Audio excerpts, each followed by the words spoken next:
हाल ही में केंद्रीय गृह और सहकारिता मंत्री अमित शाह जी के द्वारा श्वेत क्रांति 2.0 का अनावरण किया गया। इसके साथ साथ मैं चर्चा करने वाला हूं आज के हमारे संपूर्ण टॉपिक में भारत के उस प्रधानमंत्री की जिसने ईएमआई पर जो है अपनी कार को परचेज करा था। जी हाँ, उसके साथ साथ मैं चर्चा करने वाला हूं उस व्यक्ति की जिसे आप श्वेत क्रांति के जनक कहते हैं। तो संपूर्ण टॉपिक जो है मेरे प्यारे बच्चों इस विषय को लेकर है कि आपके आगामी एग्जाम्स, चाहे वो रेलवे की बात हो, पीएससी की बात हो, एसएससी की बात हो, व्यापम की बात हो, इन सब में किस प्रकार के प्रश्न आपके एग्जाम में बनेंगे और हालिया जो आपका मेंस होने वाला है, उसमें भी यहाँ से किस प्रकार के प्रश्न बनेंगे, इन पर चर्चा करने के लिए मैं आपके समक्ष उपस्थित हूँ, अतुल कुमार गर्ग, और स्वागत करता हूँ, अभिनंदन करता हूँ आप सारे विद्यार्थियों का जो हमारे साथ जुड़ते जा रहे हैं, अपना प्रेम हमें देते जा रहे हैं। तो फटाफट कमेंट बॉक्स में एक बार लाइक कर दीजिए, बता दीजिए कि आप जो लोग रेडी हैं सभी लोग, तो हम अपने सेशन की शुरुआत करते हैं। फटाफट बता दीजिए प्यारे मित्रों, फिर मैं जो है अपने सेशन की शुरुआत करता हूँ। जो लोग पहली बार हमारे साथ जुड़ रहे हैं, मैं उनके लिए बताना चाहूँगा कि वैसे तो मैं आपको संपूर्ण बता देता हूँ कि किन-किन टॉपिक पे चर्चा होगी। पर जिसको नहीं पता है तो देखिए आपका समझना तो ओवरऑल है पर प्री और मेंस दोनों को। प्री का मतलब मैं आपको हमेशा बोलता हूँ कि सभी एग्ज़ाम्स के ऑब्जेक्टिव्स, समझ गए बात को? तो यहाँ पर हमारे सिलेबस में जो स्पेसिफिक दे रखा है एमपी की इकोनॉमी और इंडिया की इकोनॉमी, यहाँ से रिलेट करते हुए हम इसको पूरा ओवरऑल टॉपिक। मेंस के एस्पेक्ट में जियोग्राफी से भी ये टॉपिक जो है इन आपका टच होता हुआ दिखेगा, जहाँ पर कृषि का संबंध है और जल संसाधन की चर्चा हो रही है तो थोड़ा उससे रिलेट होता दिखता है। उसके बाद में paper third part A economy unit 1 में जो है कृषि मूल्य नीति, विपणन और वित्त की चर्चा करी है और साथ-साथ मूल्य संवर्धन के लिए कृषि स्टार्टअप्स की चर्चा करी है प्यारे बच्चों। तो यहाँ से ये चर्चा शुरू होती है। श्वेत क्रांति 2.0 चर्चा होगी श्वेत क्रांति की भी, और वह मैन जिसने जो है कहीं न कहीं भारत की जो है कृषकों की स्थिति को बदलने के लिए हर संभव योगदान दिया, उनकी भी चर्चा होगी। उम्मीद कर रहा हूँ अब आप सारे विद्यार्थी मेरे साथ जुड़ गए हैं। तो सबसे पहले मैं आपको बताना चाहूँगा कि चर्चा में ये प्रश्न क्यों आता है। उसके पीछे ये है कि हाल ही में केंद्रीय गृह और सहकारिता मंत्री अमित शाह जी के द्वारा इस विषय पर जो है अनाउंसमेंट करा गया। इन्होंने इस एक्चुअल में हो ये रहा था कि जो सहकारिता मंत्रालय के इतने दिनों के कार्यों का लेखा-जोखा प्रस्तुत करने के दौरान इस विषय का जो है अनावरण करा या इस विषय पर जो है चर्चा करी।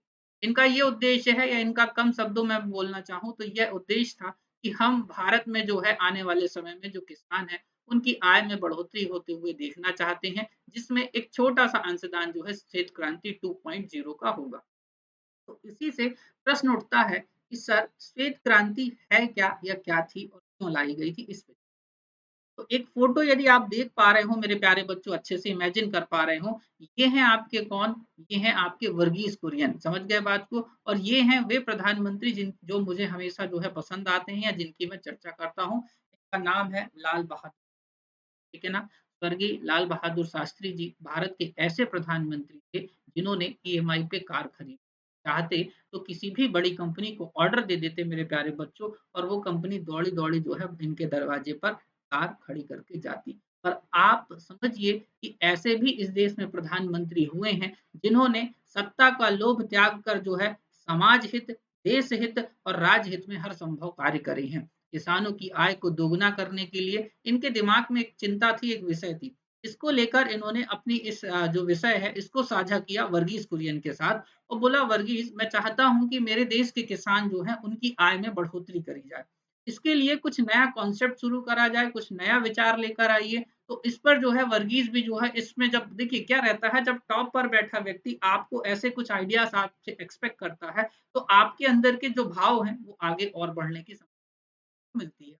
बाद आप पूरे मन, तन, धन से जो है सारे काम को करने में लग जाते।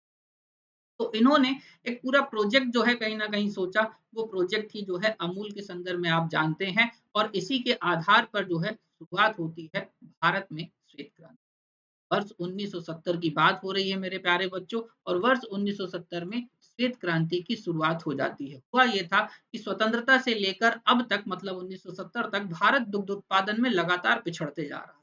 और आपको ये बात पता होना चाहिए कि हमारे पास उस समय आय के स्रोतों में कृषि ही एक मुख्य व्यवसाय के तौर पे ज़्यादा देखी जा रही थी। और इस संदर्भ में जब कृषक अपनी आय से पिछड़ते जा रहे हैं, आय उनकी उतनी हो नहीं रही है, तो चिंता का विषय था बिल्कुल लाज़मी। आधार पर ये बात निश्चित करी गई कि हम भारत के किसानों की आय में जो है निरंतर वृद्धि या दोगुना होता हुआ चाहते हैं। संपूर्ण प्रारूप तैयार करा गया, डिस्कशन करा गया और अंततः जो है देखो 1970 में जो चर्चा होती है कि जुलाई 1970 में यूएनडीपी और FAO food and agriculture organisation इसके बारे में आपसे क्वेश्चन बिल्कुल पूछा है, मैं अभी आपसे बता रहा हूँ। तो इसमें जो है सहयोग से वर्गीस कुरियन ने जो है ऑपरेशन फ्लड या दुग्ध क्रांति को जो है लॉन्च करा। नाम दो-दो आ सकते हैं, श्वेत क्रांति, दुग्ध क्रांति और ऑपरेशन फ्लड। इन सबके नाम आपको याद रखने पड़ेंगे, सारे आपके एग्ज़ाम के लिए इम्पोर्टेंट हैं। तो मैं आपके लिए इम्पोर्टेंट लिख दे रहा हूँ, जो भी आगामी एग्ज़ाम होंगे। अब फटाफट मुझे एक प्रश्न का आंसर दे दो, आगामी एग्ज़ाम्स लिख देता हूँ, आप समझ जाना, ठीक है? तो फटाफट एक प्रश्न का आंसर दे दो कि फूड एंड एग्रीकल्चर ऑर्गेनाइजेशन का हेडक्वार्टर कहाँ है? पीएससी ने लास्ट ईयर के प्री में आपसे चर्चा करी है, पिछले वर्ष के जो प्री हुए हैं उनमें एक न एक बार ये प्रश्न आया है। तो बता दो फटाफट, मैं देख लेता हूँ आपकी तैयारी कैसी है और साथ में एसएससी, बैंकिंग, व्यापम या जो भी बच्चे तैयारी करते हैं, ये भी बता दें। FAO food and agriculture headquarter, आइए जल्दी।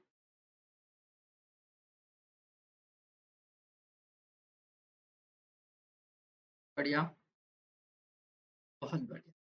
मतलब कुछ की तैयारी है और कुछ जो है हवाई किले बना के बैठे हैं और फिर बोलते हैं कि हम सर पास क्यों नहीं? मैंने आपको फिर से बोल रखा है बच्चों, तैयारी करने की दिशा जो है वो हमेशा उस दिशा में करिए जहाँ पर आपके प्रयास जो है बेहतर हों और आपकी तैयारी में जो है निखार आए। आप कुछ भी पढ़ रहे हैं, अन्यथा ले रहे हैं चीज़ों को और इसकी वजह से आप पास नहीं होते हैं। इसलिए मैं आपसे बोलता हूँ 360 एंड सेलेक्टिव पढ़िए, कम पढ़ें, बेहतर पढ़ें और पास हो जाएँ। अनावश्यक डेटा से मैं खुद आपको सॉर्ट आउट करता हूँ, पर चूँकि इस क्लास को मैं जो है 360 तैयार करता हूँ, इसलिए मैं कुछ तथ्यों को आपको सामने देता हूँ ताकि आप उसके बाद इस टॉपिक को बार-बार ना पढ़ें, संपूर्ण टॉपिक एक जगह रहेगा, आप देखना क्या-क्या। तो प्रश्न देखो, एक सबसे पहला जो आएगा कि भारत में श्वेत क्रांति कब प्रारंभ हुई? तो आप बोलना 1970 में प्रारंभ हुई। भारत में श्वेत क्रांति कब प्रारंभ हो रही है बच्चों? 1970 में प्रारंभ हो रही है। उसके बाद दूसरा किसके सहयोग से? तो यूएनडीपी और एफएओ के सहयोग से, समझ गए? यूनाइटेड नेशन डेवलपमेंट प्रोग्राम और फूड एंड एग्रीकल्चर ऑर्गेनाइजेशन, ये 2 नाम भी याद रख लेना। कब प्रारंभ हुई? 1970। नेक्स्ट प्रश्न बनेगा कि कितने चरणों में लाई गई? तो आप बताना 3 फेजेस में लाई गई, 3 फेज थे भैया। 3 में से पहला जो फेज है वह 1970 से 80 के बीच में है। दूसरा जो है 80 से 85 के बीच में और तीसरा जो है 85 से जो है 96 के बीच में। तो 3 फेज आपको याद रख लेना है। अब एक्चुअल में जब आप मेंस लिखने जाएँगे तो ये भी प्रश्न आएगा कि सर इसमें हुआ क्या था? क्या लिख के आए? 3 चरण हैं, 3 चरण हम बोल रहे हैं 1970 से 80। तो पहले चरण में हम क्या कर रहे हैं, मिल्क शेड और डेयरी कोऑपरेटिव्स की स्थापना। मतलब एक तरीके से आप वो बेसिक अवसंरचना को देने की तैयारी कर रहे हैं, जिसके आधार पर आप गाय, भैंस और जो भी जो है दुग्ध उत्पादन से संबंधित पशु हैं या नस्लें हैं, उनको जो है आप एक जगह पे रखने और दुग्ध उत्पादन की पूरी तैयारी कर रहे हैं। एक इंफ्रास्ट्रक्चर होता है ना, अपन का वो तबेले-वबेले बनाते हैं जिनको बोला जाता है, जहाँ पर गाय-आय बाँधी जाएँगी। और साथ में कोऑपरेटिव्स की स्थापना भी करी जा रही है। ये पॉइंट हुआ। दूसरा पॉइंट आता है दूसरा चरण 80 से 85 के बीच में। यहाँ पर संकर गाय और बेहतर नस्ल की जो है भैंसों को पालने की बात आई। मतलब जो है क्रॉस ब्रीड एक तरीके से बोल सकते हैं अपन। तो क्रॉस ब्रीड में क्या होता है, ऐसा अनुमानित लगाया गया या ये सोचा गया कि इनसे जो है मिल्क प्रोडक्शन जो है ज़्यादा होगा। उन्नत नस्लें भाई देखो सीधी-सी बात है, गाय या भैंस यदि उनकी हेल्थ अच्छी होगी, तो प्रोडक्शन भी ओवरऑल अच्छा होता हुआ आपको दिखेगा। यदि वो खुद स्वयं कमज़ोर होंगे तो जो मिल्क है उसका प्रोडक्शन आपको मतलब जो है अच्छा नहीं।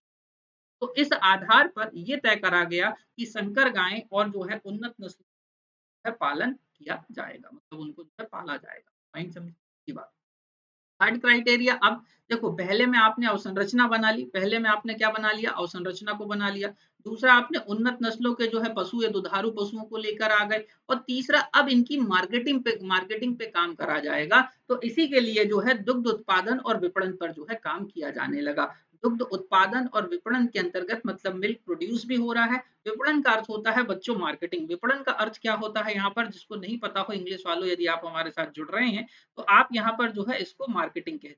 क्या कह दीजिए? विपणन का अर्थ मार्केटिंग। देखिए प्रोडक्ट को प्रोड्यूस करना आसान है पर उसकी जब तक मार्केटिंग ना हो तो लोग जानते नहीं है। तो जानने के लिए, लोगों को बताने के लिए मार्केटिंग रिक्वायर्ड होती है। इस आधार पर ये वाला आपका पॉइंट आ गया। इसी के साथ मैं आपको एक और महत्वपूर्ण चर्चा करने वाला हूँ टॉपिक जो फटाफट आप लोग देख लीजिए। यदि आप लोगों ने अभी तक उस आईएएस एकेडमी के एप्लीकेशन को डाउनलोड नहीं करा है, तो मैं कहूँगा सर्वप्रथम आप एप्लीकेशन को डाउनलोड। दूसरी बात, एप्लीकेशन की लिंक कहाँ है? ये आपको एप्लीकेशन की लिंक मिल जाएगी, इस पर आप क्लिक करेंगे और डायरेक्ट हमारे एप्लीकेशन वाले पेज पे पहुँच।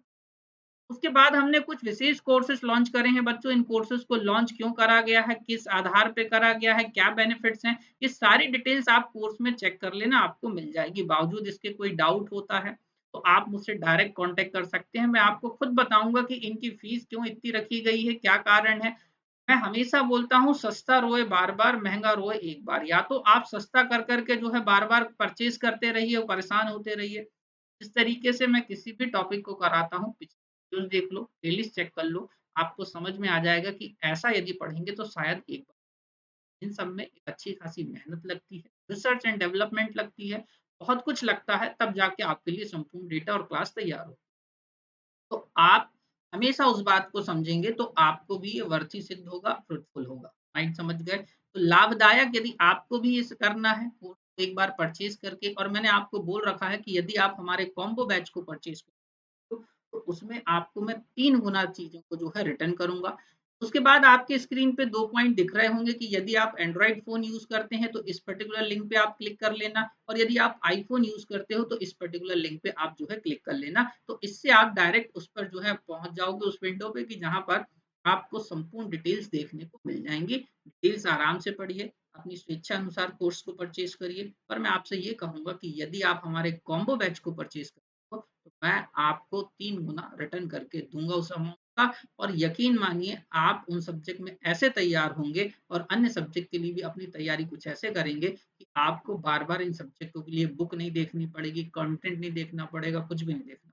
चलिए आगे बढ़ते हैं। अब आप समझ गए होंगे, तो इस आधार पर अब मेंस यदि लिखने जा रहे हैं, तो आपको श्वेत क्रांति के उद्देश्य भी तो उद्देश्य फटाफट देख लीजिए जो मैं आपको बता दे रहा हूँ कि सहकारी समिति का मुख्य उद्देश्य जो है, दुग्ध का परिवहन, भंडारण और इन सब के संदर्भ में बात होती है।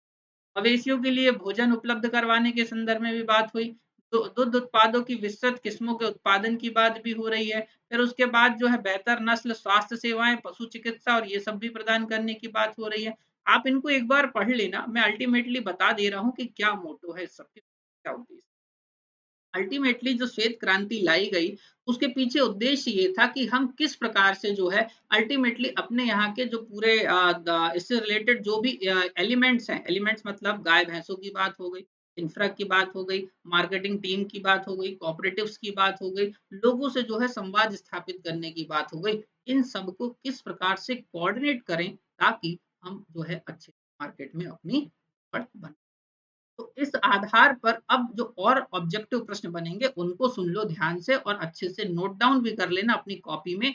यही फैक्ट आपको एग्ज़ाम में आएँगे। मैं फिर से बोल रहा हूँ, ये संपूर्ण फैक्ट जो हैं आपको एग्ज़ाम में देखने को मिलेंगे और आप एक बार में सारी चीज़ों को जो है कर लेंगे। आपको दिक्कत कभी नहीं इसमें सबसे पहला कि ऑपरेशन फ्लड या जो है दुग्ध क्रांति के जनक कौन है? तो आप बोलोगे डॉक्टर वर्गीज़ कुरियन। कौन आंसर होना चाहिए? डॉक्टर वर्गीज़ कुरियन। शुरू कब हो रहा है? 1970 में। कहाँ से? तो देखो NDDB national dairy development board ध्यान से सुनो नेशनल डेयरी डेवलपमेंट बोर्ड इसका हेडक्वार्टर आणंद गुजरात में है। इसका हेडक्वार्टर कहाँ पर है? आणंद गुजरात में। तो देखो जब ये शुरू हुई थी मतलब 1970 के दशक की यदि हम बात कर लेते हैं तो भारत में दुग्ध उत्पादन 22,000 टन हुआ करता था। पर 89 आते-आते भारत में 1,14,000 टन जो है हमारे यहाँ दुग्ध उत्पादन हो गया, जो कि अब बहुत ज़्यादा बढ़ गया है और इसके आधार पर भारत अब जो है प्रथम पायदान पर है। तो ये संपूर्ण प्रयास कहीं न कहीं भारत के किसानों के लिए और जो ग्रामीण क्षेत्र के जो लोग हैं, उनके सशक्तिकरण के लिए लाभदायक भी सिद्ध होते हैं। ये फैक्ट याद कर लोगे बोलो जल्दी से हाँ। फटाफट बता दो क्लास में मज़ा आ रहा है कि नहीं आ रहा है मुझे कमेंट करके बता दो। फिर मैं आपको ऐसे डेटा के साथ ले चलता हूँ कि आपको मज़ा आ जाएगा कि सर इतना यूनिक डेटा आपके पास कहाँ से है और ये कैसे विधिवत कोड करके मैं एक-एक बारीक फैक्ट आपको दूँगा ताकि आप संपूर्ण विषय का विश्लेषण, तथ्यात्मक चीज़ें पढ़ते हुए आगे बढ़ें। जल्दी बता दीजिए और श्वेत क्रांति को बढ़िया अच्छे से तैयार करके जाना आने वाले समय में आपके एग्ज़ाम में ये बहुत बढ़िया, अब संपूर्ण व्यक्ति आ गए हैं, सुन रहे हैं, तो मैं एक काम कर रहा हूँ, मैं थोड़ी देर के लिए अपने आप को स्क्रीन से हटा रहा हूँ क्योंकि डेटा आपको मुझे कुछ ध्यान से सुनो। महत्वपूर्ण आंकड़े एक नज़र में चर्चा हो रही है बच्चों, महत्वपूर्ण आंकड़े एक नज़र में आपके आ रहे हैं, तो देखो यहाँ per capita availability of the milk by the states या यूनियन टेरिटरी। देखो यहाँ पर ओवरऑल यदि मैं आपको बात करूँ तो वेरियस ईयर्स का जो है डेटा मैं आपके पास ले आया हूँ। ये आपको कहीं से नहीं मिलेगा, मैं यकीन के साथ बोल रहा हूँ, सबसे पहले मैं ही आपको ये डेटा भी अवेलेबल करवा रहा हूँ। ये इतना पूरा यूनिक डेटा कहीं नहीं मिलेगा। तो ऑल इंडिया मतलब संपूर्ण भारत की बात करते हैं, तो देखो 9-10 से लेकर ये स्टार्ट हो रहा है। हमें उतना पुराना कुछ भी याद नहीं करना क्योंकि मैं हमेशा बोलता हूँ काम की चीज़ याद करो। तो देखो भारत में यदि 22-23 ये रिसेंट का डेटा है, देखो मैंने सितंबर 2024 तक का अपडेट कर दिया है, ठीक है? आगामी एग्ज़ाम के पहले एक बार मैं और अपडेट करके दे दूँगा जब यदि मान के चलो फरवरी-अरवरी में जो एग्ज़ाम आपका होने जाएगा, पर मोस्ट प्रोबेबली यही डेटा रहेगा, चेंज ज़्यादा नहीं होता, ठीक है? तो देखो यदि हम बात करते हैं तो 459, अब ये क्या है देखो, 459 जो है ग्राम की बात हो रही है। ओवरऑल भारत में यदि हम बात करते हैं, तो कैपिटा जो अवेलेबिलिटी हो रही है, प्रति व्यक्ति जो एक तरीके से उपलब्ध हो रहा है दूध, वो 459 459 ग्राम हो रहा है। उसके बाद में आपका देखो मध्य प्रदेश आपको चेक करना है जो सबसे ज़्यादा ज़रूरी है, तो ये रहा आपका मध्य प्रदेश यदि आप देख पा रहे हो, तो मध्य प्रदेश 644 ग्राम जो है प्रतिदिन की बात हो रही है, तो कहीं न कहीं अच्छी। पर अब एक प्रश्न बनेगा, लास्ट तक याद रखना, बहुत अच्छे से मेरी बात को सुनना, जो बच्चों ने पिछली क्लासेस मेरी देखी थी, उनके लिए मैंने एक लास्ट लेटेस्ट अपडेट दे रखा था। अब पिछले वर्ष की ही बात कर लीजिए मोटे तौर पे या प्री के पहले की। अब वो डेटा अपडेट हो गया है, तो जिन लोगों ने उस क्लास को देखा है, वो डेटा अपडेट कर लो फटाफट वो लोग भी। और सुनो मेरी बात ध्यान से कि अब जो है ना आपको ये याद रखना, पहले याद रखो मैंने पहले नंबर पे भारत को बताया था, दूसरे नंबर पे अमेरिका को, तीसरे नंबर पे मैंने चीन को बताया था। अब तीसरे नंबर पर जो है पाकिस्तान आ गया है बच्चों। तीसरे नंबर पे कौन आ गया है? पाकिस्तान। टॉप 3 याद रखो, मैंने हमेशा बोला आपको, वैसे तो इंडिया का आएगा, पर टॉप 3 याद रखो। तो पहले चाइना था, चाइना अब रिप्लेस हो गया है, चाइना की जगह पाकिस्तान आ गया है। तो आप पुराना डेटा क्या करोगे? अपडेट कर पॉइंट समझ गए। आखिरी में यदि हम बात करते हैं तो इम्पोर्टेंट कि सर सबसे ज़्यादा मिल्क प्रोडक्शन कहाँ हो रहा है? तो आप बोलना भाई साहब उत्तर प्रदेश। उत्तर प्रदेश के बाद राजस्थान आ रहा है और राजस्थान के बाद आपका थर्ड नंबर पे मध्य प्रदेश। तो मध्य प्रदेश जो है दुग्ध उत्पादन में कौन से नंबर पर है? आप बोलोगे थर्ड नंबर पे है। ठीक है? यहाँ पर जो लिखा है ये देखो, ये टन थाउज़ेंड में दे रखा है। तो ये डेटा आपका ये है और ये जो डेटा दे रखा है ना, ये मैंने परसेंटेज में कन्वर्ट कर दिया है कि ओवरऑल प्रोडक्शन का कितने परसेंटेज। तो आप समझ लो उत्तर प्रदेश लगभग 16%, राजस्थान लगभग 14% और मध्य प्रदेश लगभग 9% प्रोडक्ट कर रहा है। ये तो हो गया मिल्क प्रोडक्शन या उत्पादन की बात हुई। पर अब प्रति व्यक्ति एक मतलब उस राज्य के एक राज्य के एक व्यक्ति को कितना दूध मिल रहा है, तो इस अनुसार सबसे ज़्यादा जो है पंजाब के लोगों को मिल रहा है, पहले नंबर पे देख लो। ये लिखा है पर कैपिटा मिल्क अवेलेबिलिटी इन ग्राम, ये ग्राम में दिया हुआ है डेटा, समझे बात को? 1283, फिर ये 1138 और ये 10,098। तो पहला पंजाब, दूसरा राजस्थान और तीसरा है आपका हरियाणा। इस तरीके से संपूर्ण डेटा को आपको करना है, समझना है। स्पेशल मध्य प्रदेश का डेटा मैंने अलग कर दिया है, तो सबसे पहला आप थर्ड स्थान लगा लो, ये सारा डेटा याद करके जाना, सब काम में आएगा आपके। थर्ड स्थान पर हो गया। उसके बाद में मिल्क प्रोडक्शन की बात हो रही है, तो टोटल मिल्क प्रोड्यूस हो रहा है 20,122 टन की बात हो रही है। और अवेलेबिलिटी पर डे यदि बात करें, प्रति व्यक्ति प्रति ग्राम जो है 600 ग्राम। इसी डेटा को और हाल ही में जो है आपके एक संपूर्ण पेपर में जो है डिकोड करके भी दे दिया गया था। तो हमारे यहाँ के जो है माननीय मुख्यमंत्री जो हैं, माननीय अमित शाह जी से भी मिलने गए थे। इस आधार पर आप इन माननीयों के संवादों की चर्चा देख लेंगे, तो यही डेटा आपको दिया है। तो आप इस आधार पर इसको पढ़ लेना। मैंने अपने तरीके से कर दिया है, मैंने हमेशा बोला है आपको आसान हो जाता है। ये डेटा पूरा ऑथेंटिक डेटा आपके सामने प्रस्तुत कर दिया है मैंने। ये संपूर्ण डेटा तैयार करने में एक अच्छा खासा समय लगता है और आप लोगों के लिए डेटा लाना इतना आसान भी नहीं है, समझे? तो धरातल पर पढ़ना हो तो आ जाओ, अभी भी बोल रहा हूँ, कोर्स बिल्कुल ओपन है आप लोगों के लिए। प्राइम मेंबर्स के लिए स्पेशल बेनिफिट्स मैं देने वाला हूँ, जो शुरुआती दौर पे हमसे जुड़ेंगे उनके लिए मैं बहुत विशेष कुछ रखने वाला हूँ, क्योंकि आप मेरे शुरुआती मेंबर्स होंगे, तो इनके लिए भी बहुत कुछ दूँगा। यकीन मानो बहुत कुछ है। चलिए आगे बढ़ते हैं। तो यदि देखो भारत में जो है उत्पादन की बात हो रही है तो देखो अभी अपन ने जो है 1,14,000 पढ़ा था, बताया था मैंने आपको फटाफट देखो, या आपको याद आ रहा होगा ये। 89 तक कितना हो गया था देखो 1,14,000 टन की बात हो रही थी। ये वर्तमान में कितना हो गया है तो 2 लाख आप मान के चलिए 30,000 टन की बात हो जाएगी। तो 30.6 जो है मिलियन टन की जो है आपको बात हो जाएगी। आधिकारिक स्रोतों के आधार पर चर्चा करी है संपूर्ण मैंने। इसके बाद को अब चर्चा होती है उस व्यक्ति की प्यारे बच्चों जिसे भारत में दुग्ध क्रांति का जनक कहा जाता है। Father of milk revolution in India की बात हम चर्चा कर रहे हैं वर्गीस कुरियन जी की। किसकी चर्चा हो रही है? वर्गीस कुरियन जी की। यदि आप देख पा रहे हो तो दूध की नदियाँ बहाने वाला व्यक्ति। समझ गए बात को? जन्म, पूछ ले, व्यापम जैसे एग्जाम में थोड़ा-सा याद रख लेना। मृत्यु की बात हो गई, अन्य नाम father of the white revolution की बात हो गई, भारत में श्वेत क्रांति के जनक ये तो मैंने आपको बता दिया। इनकी कुछ चर्चित पुस्तकें आपको थोड़ा शायद पूछ ले क्योंकि अब ये जो है चर्चा में आ चुके हैं। तो I too had a dream, the man who made the elephant dance और एन अनफिनिश्ड ड्रीम। तो मैं कहूँगा आप इसको थोड़ा-सा ज़्यादा अच्छे याद करके जाओ। एक तो ये हो गए मेरी तरफ से आपके लिए आईएमपी और एक हो गया ये आईएमपी। इतना बस पढ़ के फिलहाल चले जाना, आपका काम हो जाएगा। उसके साथ-साथ आपको इन पॉइंट्स को याद करना 100% कंपल्सरी है। रेमन मैग्सेसे पुरस्कार जो है एशिया का नोबेल कहलाता है। 1963 में इनको मिल रहा है। पद्मश्री, पद्मभूषण ये सब छोड़ दो, कृषि जो है रत्न याद करके जाओ। क्या याद करके जाओगे? कृषि रत्न पुरस्कार कब मिल रहा है? तो 1986 में और विश्व खाद्य पुरस्कार कब मिल रहा है? तो 1989 में। सारे इम्पोर्टेंट फैक्ट्स मैंने आपके सामने दे दिए हैं। इतना याद करके चले जाना, एग्ज़ाम कोई सा भी हो, पास हो। समझे बात को? चलो आगे बढ़ता हूँ। अब ध्यान से देखो कि national dairy development board NDDB की चर्चा होती है तो 1965 में फाउंडर हैं डॉक्टर वर्गीस कुरियन जो है। एक तरीके से ये हो गया हेडक्वार्टर थोड़ा सा याद रख लेना और किसके अंडर में आ रही है ये याद रख लेना तो आपका काम हो जाए। उसके बाद में नई श्वेत क्रांति चूंकि आई है तो नो डाउट अब इस पे भी चर्चा एक प्रश्न क्रांति की विशेषता पे चर्चा करिए या क्या इसके उद्देश्य हैं? तो ये प्रश्न भी आपको बनने वाला है मेंस में जो अभी आने वाले समय में मेंस देंगे। उनके लिए ये प्रश्न है तो बहुत अच्छे से यहाँ पर संपूर्ण रूप से यदि आप अपने स्क्रीन पे देख पा रहे होंगे तो अमित शाह जी बढ़िया अच्छे से बता रहे हैं। मैं भी बता बात को ध्यान से अच्छे से सुन लो और समझ लो, नहीं तो भाई लोगों समझ रहे हो ना क्या होने वाला है। ठीक, चलो।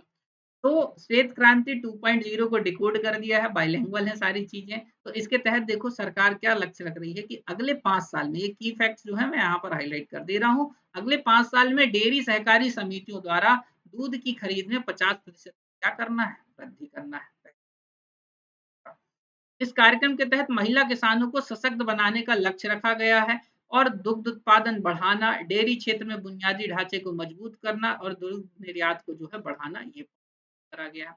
उसके बाद में इम्पोर्टेंट एक फैक्ट और आएगा, किसान चौपाल लैब टू लैंड योजना का उद्देश्य क्या है या क्यों शुरू किया? वो गाँव-गाँव में कृषकों के पास जाकर जो है संवाद स्थापित करके उनकी समस्याओं को समझे। यद्यपि ये बात अलग है, मैं आपसे कह दूँ क्योंकि ऐसा नहीं है कि ये पहली बार हो रही हैं ऐसी चीज़ सरकार कर रही है और ये संवाद कहाँ स्थापित होते हैं, उसके बाद में कैसे इनका प्रसारण बेहतर तरीके से जो है लूम लपेट के आपको दिखाया जाता है और उसके बावजूद इस कहा जाता है वजह से है कि आज भी जो है आप ऐसे समझ लो कि कहीं न कहीं स्वामीनाथन समिति या आयोग की जो सिफारिशें लागू नहीं हो रही हैं, जो कि किसानों की आय को दुगुना करने से एमएसपी वाली क्लास में मैंने बहुत डिटेल में इस टॉपिक को चर्चा करा है, तो एमएसपी वाली क्लास भी आप देख लेना, आने वाले समय में वो भी आपको बढ़िया बेहतरीन तरीके से आएगी आपको।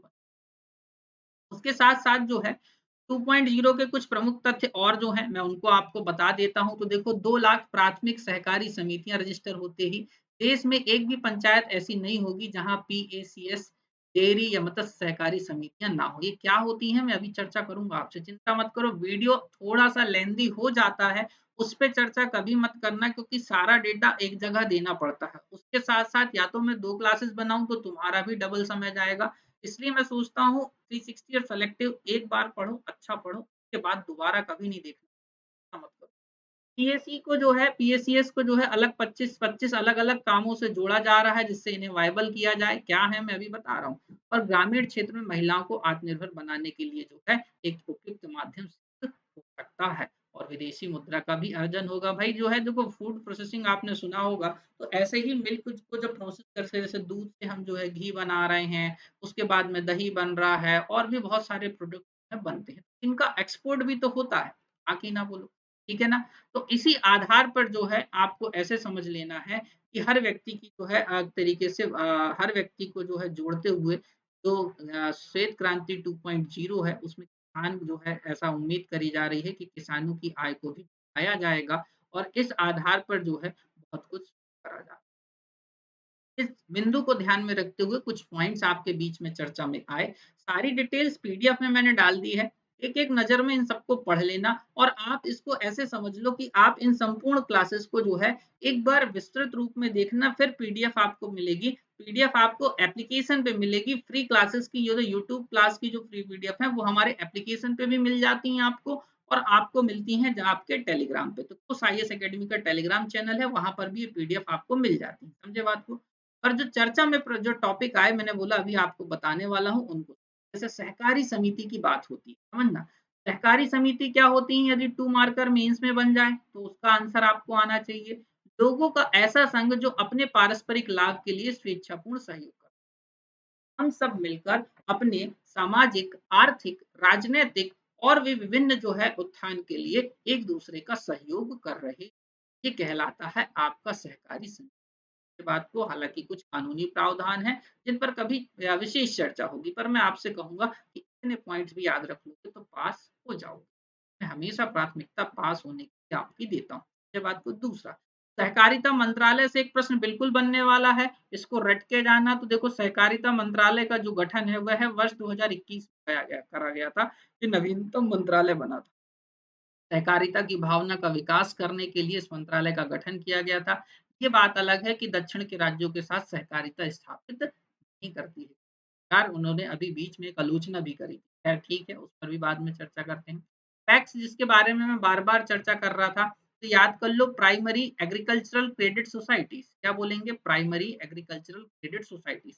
अब इसको समझने के लिए मैंने आपको एक मैप लगा दिया है, यहाँ पर फोटो लगी है देखो। Structure of cooperative credit institute मतलब वो इंस्टीट्यूट्स को लोन प्रोवाइड करते हैं प्रदान। तो इनके लिए जो है ना एक अर्बन कोऑपरेटिव बैंक्स बनाए गए हैं और रूरल कोऑपरेटिव्स बैंक बनाए गए हैं।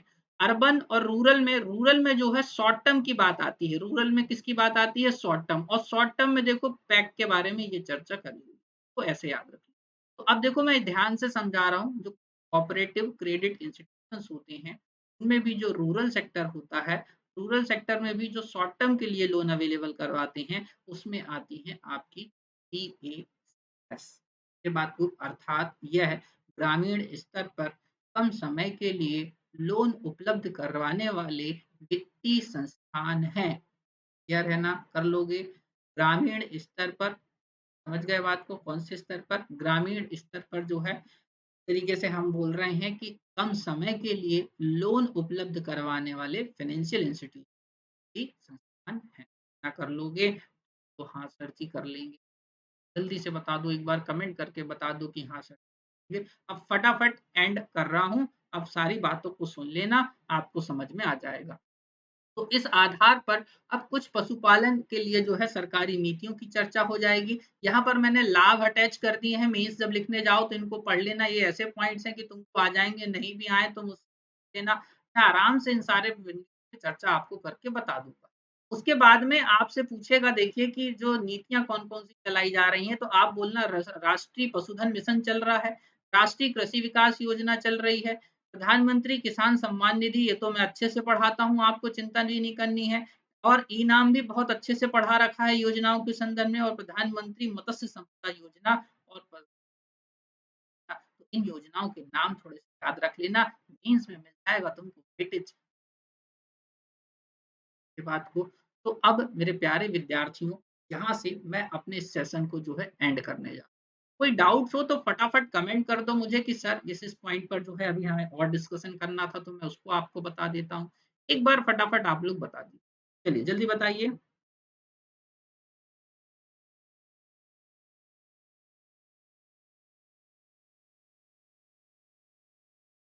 यदि अब आप सारे लोगों के डाउट्स नहीं हैं, तो मैं आगे बढ़ रहा हूँ। अब इन बिंदुओं पर फटाफट फिर से चर्चा हो जाए। देखो, मैंने सबसे पहले आपको एक रूपरेखा समझाई।